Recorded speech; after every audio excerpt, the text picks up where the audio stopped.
After the most magical week at Rio Perdido, wildlife watching, and relaxation, we met up with my mom, Angela, and my stepdad, Steve, for a week of adventure in La Fortuna. I had actually been to La Fortuna with my brother a few years ago, but it was cool to do new things with Taylor and her family and see this beautiful area through their eyes. This trip, we visited the Mistico Bridges and saw a sloth scale down a tree, got soaked by a sudden tropical storm at the Arenal Observatory, relaxed at the Tabacon Hot Springs, road tripped to the wildlife refuge of Caño Negro, found more sloths at Sloth Territory, and finished off our week with a swim at the La Fortuna Waterfall. It was an incredible week of wildlife and adventure, and we can't wait to show you.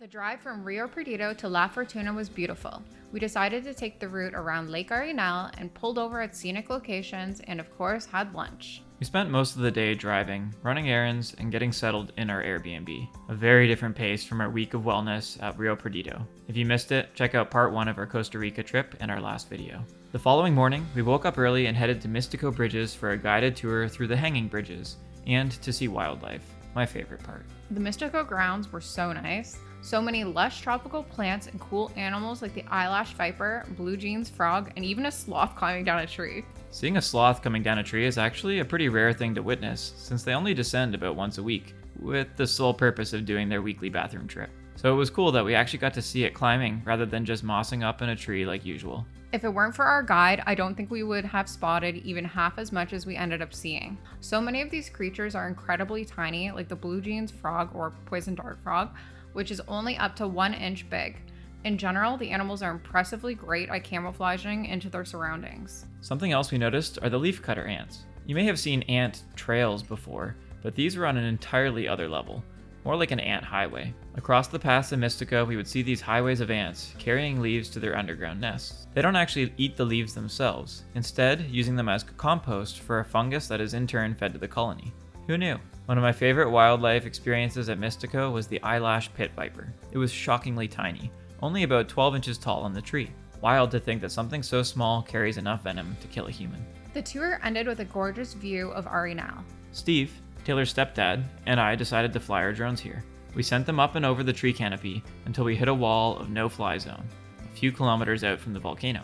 For once, the volcano wasn't covered in clouds, so we got some really cool shots. I love flying the drone, as it gives just such a cool perspective on new places. We spent that afternoon like we spent many of our afternoons in Costa Rica, relaxing in some shade to make the heat bearable. Originally, I was going to sit in the hammock and read 100 Years of Solitude, which I had finally started getting into. But, moments after lying down, I saw a commotion in the trees nearby. A hummingbird was flitting about, leading my eye over to 2 toucans jumping through the trees. I spent some time practicing with my lens, shooting the toucans in the dark of the jungle, which is surprisingly difficult to do, but managed to get a few cool shots.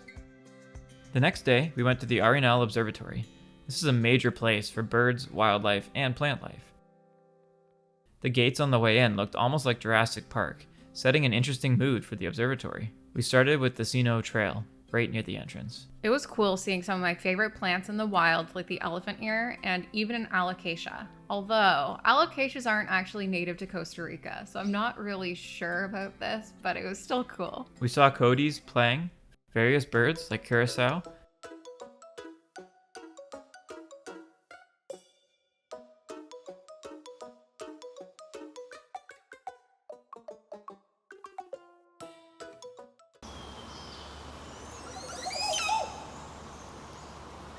We walked up to the frog pond, but saw no frogs.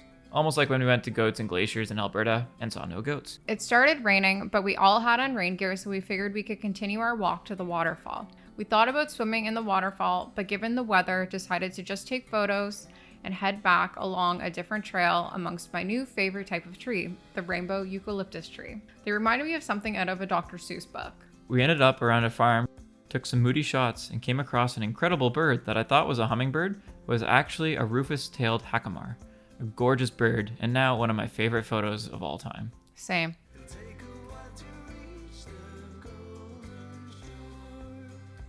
After stopping for the beautiful jacamar, we continued on our path, getting absolutely soaked.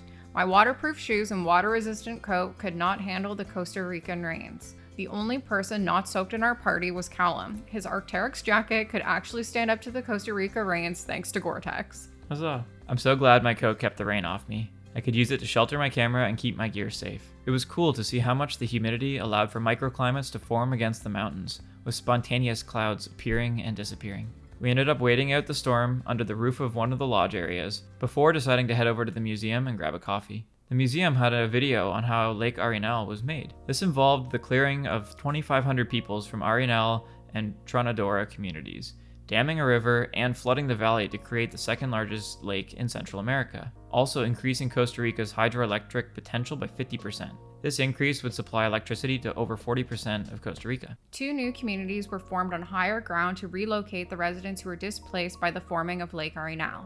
Residents were essentially offered new homes in these new communities in exchange for their homes that would be flooded, or to sell their homes and relocate to somewhere of their own choosing. Staying was not an option. Now, in addition to providing electricity to the country, Lake Arenal is a popular tourist destination. But it's important to learn the history of a region, and you can learn even more about what happened in the creation of Lake Arenal at the museum at the Arenal Observatory. After the museum, we headed back to town and our Airbnb. I decided to read in the hammock before packing up for a new Airbnb the following day and Tabacon Hot Springs. I was pumped to go to Tabacon Hot Springs. Tabacon is a renowned thermal resort located at the base of the Arenal Volcano. It's nestled in a lush rainforest near the Arenal Volcano and features Costa Rica's largest network of flowing thermal mineral streams. So after breakfast, we headed to the hot springs with my mom and stepdad Steve. We spent the whole day at Tabacon Hot Springs, switching between hot, warm, and cool pools, but mostly stayed in the hot ones. After hiking around so much the previous few days, it was really nice to have a chill wellness day at the hot springs. It was so peaceful at the hot springs. Even though this is a popular tourist spot, we often had pools to ourselves, and it felt secluded thanks to the lush tropical plants and trees. I loved floating, looking at the plants, and seeing the large tree root systems growing into the water. After a relaxing, mindful day in the pools, we headed to the restaurant for dinner. This was included in the day pass we got, and the meal was very good. One of my favorite meals so far. This was a perfect day. I really loved how Costa Rica seems to blend wellness, adventure, and ecotourism together generally. The following day, we were on the road very early, getting up at 5:30 a.m. We were headed to the nature reserve of Caño Negro for a wildlife boating trip. I hadn't heard of Caño Negro before, but this was something my stepdad seemed very excited for, and I love wildlife, so I was looking forward to checking out a different area of Costa Rica while viewing wildlife. The roads were pretty smooth until the end of our journey. We met up with our guide and hopped on the boat. There were a lot of caimans and beautiful birds, including cormorant, the great egret, and my favorite, the kingfisher, but many more.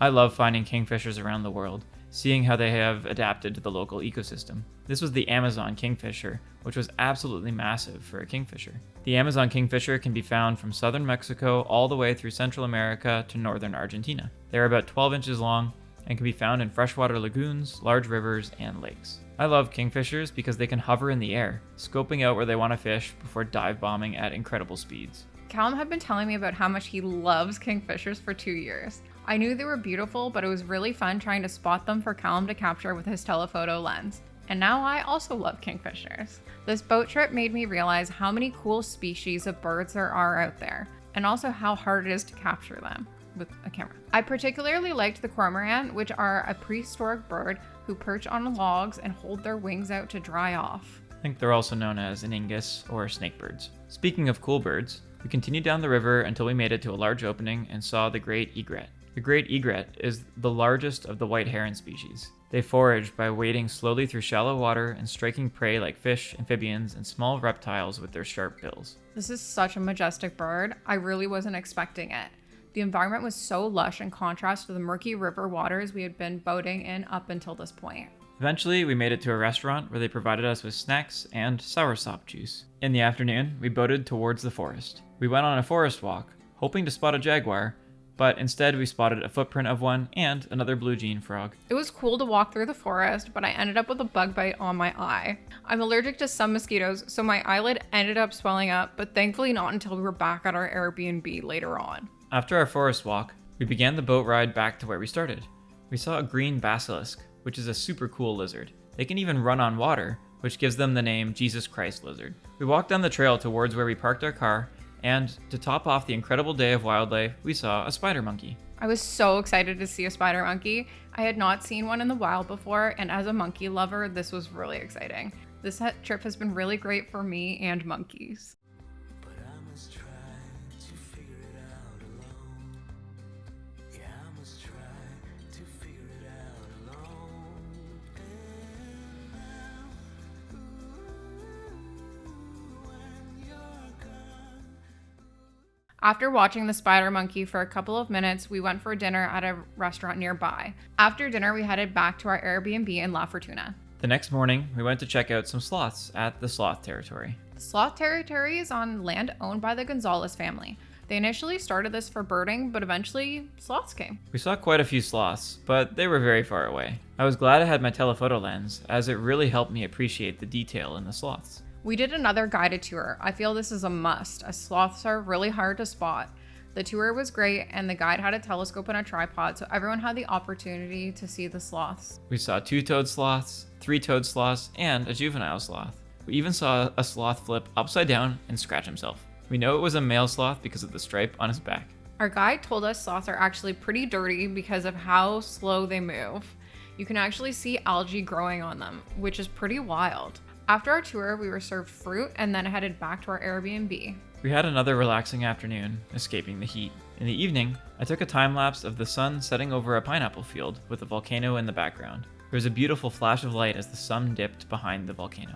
I also flew my drone, but almost lost it when the battery depleted on the way back because of the wind. I almost lost it in a pineapple field, but thankfully managed to land safely. After sunset, we went into town for dinner.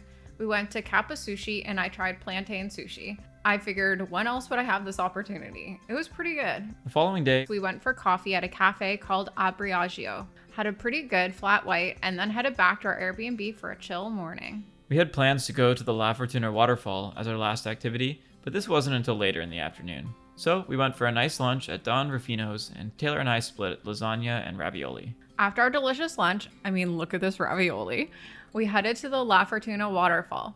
The La Fortuna Waterfall is one of Costa Rica's most iconic tourist destinations. Located at the base of the dormant Chateau volcano, the waterfall itself plunges nearly 250 feet into a crystal clear pool that visitors now swim in. We descended the 400 plus stairs to the waterfall area. It was pretty busy, but I was feeling inspired, so I took photos for half an hour before we went into the actual waterfall. This is a really beautiful area, but it is quite popular. There are tourists all around the rocks when you go to enter into the waterfall swimming hole. The current was really strong, but this is the first time that I ever swam in a waterfall, so it was pretty cool. The water was also very cool, temperature-wise. Nice. Taylor, Angela, and Steve walked up the stairs while I went downstream a bit to get more shots of the waterfall from a different perspective. We took some breaks walking up the stairs, so it was pretty easy for Callum to catch up. For our final meal, we went to La Fonda 506. This is a popular restaurant serving traditional Costa Rican food. We sat on the patio and had a final great meal before going back to our Airbnb to pack for our flight home the following morning. I'm so glad I was able to finally visit Costa Rica. This has easily become one of my favorite places, and I can see why people love it so much. I know I will be back for sure one day. It's just hard to beat the combination of wellness, adventure, and wildlife. It was so nice coming back to one of my favorite countries. The wildlife in Costa Rica is unparalleled, as one of the most biodiverse countries in the whole world. It was great exploring this beautiful country with Taylor, Angela, and Steve. I had a great time experimenting with my telephoto lens and drone, really leveling up my photography and my videography. If you would like to do this trip, check out my itinerary in the description below. If you liked this video, please consider liking, subscribing, and sharing with a friend. We're working on making YouTube our full-time careers, so any support you can give us is very much appreciated. Stay tuned for our next video, where we are headed to one of my absolute dream locations, the Dolomites in the Italian Alps. Stopping one of my dream locations of Venice along the way. See you in Italy. Bye for now. The three-toed sloth scratching itself. I really- Three-fingered sloth, How did it scratch itself? like this.